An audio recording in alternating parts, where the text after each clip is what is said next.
Esther's story begins in the shadows. She wasn't born into privilege, she was a Jewish orphan, raised by her cousin Mordecai in Persia. Nothing about her screamed royalty. She was just another face in the crowd. But God has a way of turning ordinary beginnings into extraordinary setups. When Queen Vashti was dethroned, a search began for her replacement. Out of countless young women, Esther was chosen. Imagine that, the quiet, overlooked girl suddenly wearing a crown.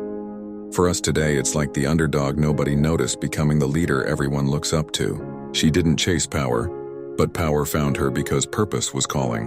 While Esther adjusted to palace life, trouble was brewing. Haman, the king's advisor, was intoxicated with pride. When Mordecai refused to bow, Haman's ego turned into rage. That rage birthed a decree to annihilate the Jews. What Haman didn't know was that the queen he served was one of them.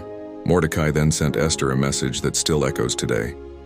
Who knows if you've come to the kingdom for such a time as this? In that moment, Esther realized her crown wasn't just decoration. It was an assignment. Her placement was about purpose, not privilege. And that's where the first twist lands. Esther's hidden identity wasn't a liability. It was the key to deliverance.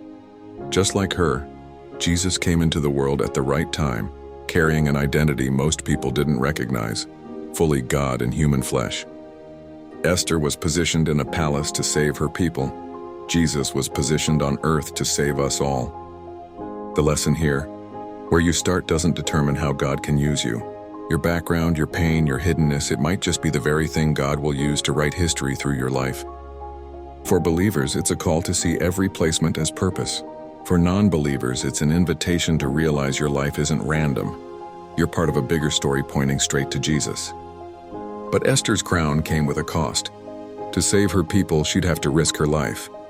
The real question was, would she stay silent in safety or step into danger and trust God's hand?